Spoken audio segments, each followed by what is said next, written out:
नमस्कार मेरे प्यारे वनस्पति प्रेमियों, कैसे हैं आप दोस्तों। फिर आज एक नए वीडियो के साथ कुछ नए दृश्यों के साथ सीधे अपने टेरेस गार्डन से। दोस्तों अभी पिछले कुछ दिनों से बारिश हो रही है, कभी धूप निकल रहा है, फिर से छाँव, फिर से बरसात, थोड़ा सा गीला, थोड़ा सा सूखा, ऐसा ही मौसम सुहाना चल रहा है। और इसी के बीच हमारी हार्वेस्टिंग भी निरंतर चल रही है। तो आज हम भरपूर तरीके से पटुआ के सागों को हार्वेस्ट करेंगे। ये बिल्कुल ताज़े ताज़े पटुआ के साग हैं और आप देख सकते हैं बिल्कुल हरे हरे हैं, यानी कि ये सिर्फ एक ही बार हमने हार्वेस्ट किया है और ये बिल्कुल हरा भरा सा ये ताज़ा पटुआ के साग हैं। तो चलिए इसको भरपूर तरीके से आज हम हार्वेस्ट करेंगे और साथ ही साथ कुछ हमारे पुराने पटुआ के साग भी हैं, तो उसको भी थोड़े बहुत आज हार्वेस्ट किया जाएगा। और साथ ही साथ आज हम एक बहुत ही ज़रूरी बात पर भी चर्चा करेंगे कि बरसात के दिनों में अगर आप सागों को बोते हैं तो जो नुकसान होता है उससे हम कैसे बच सकते हैं। नुकसान अर्थात चलिए विस्तार से समझते हैं, थोड़ा सा आगे चलते हैं। यहाँ पर हम हार्वेस्ट को भी बढ़ाते हैं और साथ ही साथ अपने गार्डन में थोड़ा सा इधर चलते हैं। जी हाँ दोस्तों, ये जो आप देख रहे हैं ये हमारे साग के गमले हैं और उसको हमने फ़िलहाल तो ढक रखा है प्लास्टिक से। आपके मन में ऐसे सवाल उत्पन्न हो सकते हैं कि हमने इसको क्यों ढका है। तो दोस्तों जब बरसात का समय होता है और आप जब गमलों में सागों के बीजों को बोते हैं या फिर आपके जो साग हैं वो बिल्कुल छोटे छोटे निकल रहे होते हैं, उस वक्त अगर बरसात हो तो बारिश के पानी से या मूसलाधार बारिश से साग नष्ट हो जाते हैं, बीज भी ठीक से उत्पन्न नहीं होते हैं। इस वजह से हमने ढक के रखा है। तो इसीलिए जब बहुत ज़्यादा बरसात हो, अगर आपने उसी वक्त बीजों को बो रखा है या फिर आपके साग नए नए उस वक्त निकल रहे होते हैं बिल्कुल छोटे छोटे, तो आप ऐसे ही ढक दिया कीजिए। ढकना बहुत ही ज़रूरी है ताकि आपके जो साग हैं या फिर आपके जो बीज आपने जो बो रखे हैं सागों के, वो सही तरीके से ग्रो कर सके।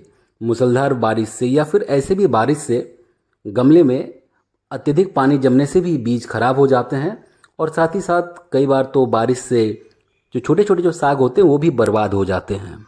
इसी वजह से हम अभी ये उपाय कर रहे हैं, क्योंकि इस वक्त जब मन तब बरसात हो जा रही है, भीषण गर्मी भी चल रही है, कभी बरसात हो जा रही है। तो हमने जिस भी गमले में अभी बीजों को नए नए बो रखा है सागों के, उसी गमले में हमने एक साथ में प्लास्टिक को ढक रखा है ताकि जो साग है वो सही तरीके से निकल सके। और उसके साथ ही कुछ सूखे गमले भी हैं, तो उसको भी हमने बचाने के लिए प्लास्टिक को ढक रखा है ताकि मिट्टी अधिक नमी ना हो जाए। हमें सूखे सॉइल की भी ज़रूरत पड़ती है गार्डनिंग में, तो ऐसे ढकने के बहुत सारे फैक्टर होते हैं, बहुत सारे रीज़न होते हैं। और आप भी ऐसे ही अगर नए नए सागों के बीजों को बरसात के दिनों में बो रहे हैं और उसको नहीं ढक पा रहे हैं, तो आप कम से कम ऐसे जगह पर गमलों को शिफ्ट कर दें ताकि बारिश के पानी से सागों के बीजों को नुकसान ना पहुँचे। और इसके साथ ही हम बातों ही बातों में हार्वेस्ट प्राय कर लिए हैं। आप देख सकते हैं ऊपर से काट रहे हैं और इसमें बहुत ही तेज़ी से फिर से नए पत्ते भी निकलना शुरू हो जाएंगे। दोस्तों ये बहुत ही गुणकारी साग है, हमने इसके ऊपर बहुत बार चर्चाएं कर रखी है। हमने अलग अलग वीडियोस के माध्यम से इसके हेल्थ बेनिफिट्स पर भी चर्चाएं कर रखी है। आपने अगर उन वीडियोस को अभी तक नहीं देखा है तो आप एक बार चैनल को विजिट करके उन वीडियोस को अवश्य देख सकते हैं। तो चलिए और थोड़े से जो पुराने हमारे पाट के साग दिख रहे हैं उनको भी हार्वेस्ट कर लेते हैं। दोस्तों कई बार क्या होता है कि हम हार्वेस्ट तो कर चुके होते हैं, फिर अचानक से हमें नज़र आता है कि एक आध पत्ता छूट गया, तो फिर हम बैक आकर दोबारा से उन पत्तों को हार्वेस्ट कर लेते हैं। ये अक्सर सागों के साथ होता है। ये कुछ और भी हमारे नए नए पाट के साग तैयार हो रहे हैं। जैसे कि हमने आपको बताया कि हम निरंतर नए नए बीजों को भी बोते रहते हैं हार्वेस्ट के साथ साथ, और ऐसे ही ये नए नए फिर से पाट के साग उत्पन्न हो रहे हैं। पुराने जो पाट के साग है अब उनका समय धीरे धीरे जाने को है और फिर एक समय के बाद हम पूरी तरीके से गमले को खाली करके फिर से नए किसी बीज को बो देंगे। इसे भी छोटे छोटे कुछ दो चार हमें नज़र आ रहे हैं, तो इसको भी हम ऊपर से हार्वेस्ट कर लेते हैं। और इसके साथ ही आज हमारा पाट साग का हार्वेस्ट पूरा हो चुका है। जो थोड़े बहुत बच गए उसको हम फिर से नेक्स्ट डे हार्वेस्ट कर पाएंगे। तो चलिए दोस्तों सागों को हम एक जगह रख के थोड़ा सा हम इसी थाली में जगह बनाते हैं, क्योंकि हमारा हार्वेस्ट पूरा नहीं हुआ है। जी हाँ दोस्तों, करेंगे हम भरपूर तरीके से आज फिर से गवार फलियों को हार्वेस्ट। अभी पिछले दिनों जो आंधी तूफान आई थी, इस वजह से हमारे गवार फलियों को भी बहुत ही नुकसान उठाना पड़ा है। बहुत सारे पौधे ऐसे भी थे जो गमले से बाहर आ चुके थे, बहुत सारे टेढ़े मेढ़े हो गए थे। सभी को हमने फिर से ठीक किया है। एक एक लकड़ी को हमने दोबारा से स्थापित किया और फिर से उनको बांध दिया है। बहुत सारे जो पत्ते हैं खुद ब खुद झड़ भी गए। हालांकि गवार फलियों को नुकसान नहीं पहुंचा। कहने का मतलब है कि फलियां टूट कर नहीं गिरी, फलियां तो पेड़ में ही लगे रह गए। जैसे कि आपको मालूम है कि जो गवार फलियों के जो पौधे होते हैं बहुत ही नाजुक होते हैं। हम अक्सर इस बारे में चर्चा भी करते हैं कि आप इन्हें लकड़ियों से बांध दिया कीजिएगा, क्योंकि आंधी तूफान इसको नुकसान पहुंचा सकते हैं, और हमारे साथ ऐसा घटित भी हो गया। तो इसीलिए हम जब हार्वेस्ट भी करते हैं तो बहुत ही ध्यानपूर्वक थोड़ा सा समय एक्स्ट्रा लेकर हम एक एक फलियों को तोड़ते हैं। और साथ ही साथ आप देख सकते हैं कि हर एक जो पौधा है वो किस प्रकार से लकड़ियों से अच्छी तरीके से बंधा हुआ है। दोस्तों, आप चाहे कितने भी अच्छी तरीके से बांधे, कितने भी सख्त लकड़ियों के सहारे बांधे, जब भयंकर आंधी तूफान चलती है, जब भयंकर हवाएं चलती है, तो फिर बड़े बड़े पेड़ गिर जाते हैं। फिर ये छोटे मोटे पौधे क्या ही है उस आंधी तूफान के सामने। तो फिर भी हम अपना कार्य करते हैं, फिर से इन्हें स्थापित कर रहे हैं, और ये जीवित भी हो चुके हैं। एक भी हमारा गवारफली मरा नहीं है, दोबारा से फिर से वो खड़ा है हमें फलियां देने के लिए। ये जो 9 o'clock के जो पुष्प के पौधे हैं ये भी बहुत ही सुंदर लगते हैं। उसी टेरेस वॉल पर हमारे गवार फलियां भी तैयार हो रहे हैं, और उसी के बाजू में पर्सलेन भी सुंदर तरीके से खिलखिला रहे हैं, मुस्कुरा रहे हैं, वातावरण को प्रफुल्लित कर रहे हैं। रंग बिरंगे ये फूल होते हैं। इसके बारे में भी हमने बहुत बार चर्चाएं कर रखी है। आपको एक वीडियो हाल फिलहाल के दिनों में ही अवश्य हमारे चैनल पर मिल जाएगा, आप उसको विजिट करके देख सकते हैं। हमने उसके बारे में बहुत सारी छोटी मोटी जानकारियाँ साझा की है। तो दोस्तों, इधर भी कुछ हमारे गवार फलियाँ तैयार हो चुके थे, तो इसको भी हार्वेस्ट कर लेते हैं। समय समय पर नीचे के पत्तों को भी आपको छांट कर फेंकते रहना है। फेंकना क्या है, आपको अपने कंपोस्ट का हिस्सा बनाना है, क्योंकि ये तो फिर से मिट्टी में ही विलीन हो जाएंगे। ये बहुत ही अच्छी तरीके से हमारे कंपोस्ट का हिस्सा बन जाते हैं इस प्रकार के जो पत्ते होते हैं। और इसके साथ ही इधर भी एक और आप पर्सलेन देख सकते हैं। ये पीले रंग के पर्सलेन भी बहुत ही सुंदर होते हैं। हालांकि सफ़ेद सबसे अधिक सुंदर लगता है, सबका अपना अपना चॉइस होता है। आपको कौन सा पर्सलेन सबसे ज़्यादा पसंद है, कमेंट करके आप अवश्य बताएं।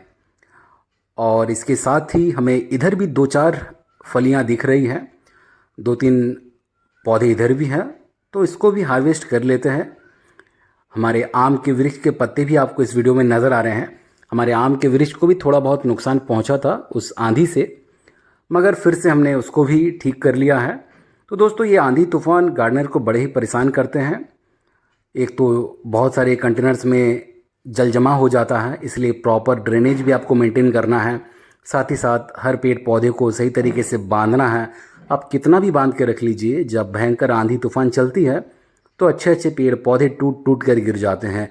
चारों ओर सिर्फ और सिर्फ पत्ते ही बिखरे पड़े होते हैं गार्डन में। खैर, जो हमारे हाथ में नहीं है उसको लेकर क्या ही सोचना, हमारे हाथ में जो है उसके बारे में चर्चा करते हैं। तो दोस्तों, हमारे हाथ में जो था हमने उसको हार्वेस्ट कर लिया है। कुछ मिर्च हमारे हाथ में है, इसको भी हार्वेस्ट करते हैं। हम निरंतर मिर्च को हार्वेस्ट कर रहे हैं पिछले कुछ हफ्तों से। आज भी हम मिर्च को हार्वेस्ट करेंगे। हम अपनी ज़रूरत के हिसाब से मिर्च को हार्वेस्ट करते हैं, और फिलहाल बहुत ज़्यादा मात्रा में मिर्चों को हार्वेस्ट कर रहे हैं, क्योंकि मिर्च अभी बहुत लाल भी हो जा रहे हैं गर्मी की वजह से भी, और साथ ही साथ जो मिर्च का समय भी पार हो रहा होता है हार्वेस्ट का। आप एक बार में कितने मिर्च का सेवन कर पाएंगे, अपने ज़रूरत के हिसाब से मिर्च का सेवन कर सकते हैं, मगर आप जब इस प्रकार से विभिन्न प्रकार के कंटेनर्स में मिर्च को उगाते हैं तो एक बार में ही मिर्च आपको देखने को मिल जाती है। इसीलिए आप हार्वेस्ट को निरंतर चलाते रहें, निरंतर हार्वेस्ट करते रहें। नए नए आपको फ्रूटिंग तभी देखने को मिलेंगी जब आप पुराने फ्रूट को हटा लिया करेंगे, यानी कि हार्वेस्ट कर लिया करेंगे। तो इधर भी कुछ लाल मिर्च है, इसको भी हार्वेस्ट करते हैं। हम हरे मिर्च को तो हार्वेस्ट करते ही, साथ ही साथ लाल मिर्चों को भी हम हार्वेस्ट कर रहे हैं, क्योंकि गर्मी भीषण चल रही थी पिछले कुछ दिनों से, और इस वजह से बहुत सारे मिर्च जो है बहुत ही जल्दी पक भी जा रहे थे। और जो लाल मिर्च होते हैं और अधिक तीखे लगते हैं स्वाद में।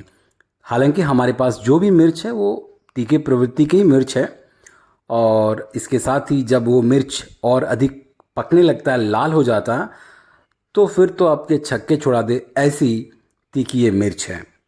आप अवश्य ऐसे ही मिर्च को उगा सकते हैं और निरंतर हमारी तरह हार्वेस्ट भी कर सकते हैं। तो दोस्तों, ये देखिए हमारा हार्वेस्ट पूरा हो चुका है। हमने भर भर के आज पटुआ के सागों को हार्वेस्ट किया है। भरपूर तरीके से ग्वार फलियों को हार्वेस्ट किया है और साथ ही साथ लाल मिर्च और हरी मिर्च निरंतर हार्वेस्ट करते हैं। हर प्रकार की सब्जियों को हार्वेस्ट करते हैं। आप भी ऐसे ही तरह तरह के सागों को उगाते रहें। बरसात से बचने के लिए ऐसे कुछ उपाय आप अवश्य करें ताकि आपके साग भी बरसात के दिनों में ऐसे ही निरंतर उगते रहे। आप निरंतर उसका हार्वेस्ट करें, निरंतर उसका सेवन करें। तो दोस्तों, इसी के साथ आज के वीडियो को विराम देने का वक्त आ चुका है। वीडियो कैसा लगा अवश्य अपनी प्रतिक्रिया हमें कमेंट बॉक्स में साझा करें।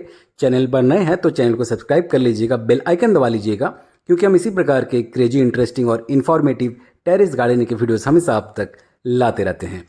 मिलते किसी अगले वीडियो में, तब तक अपना ख्याल रखें। बहुत बहुत धन्यवाद आपका।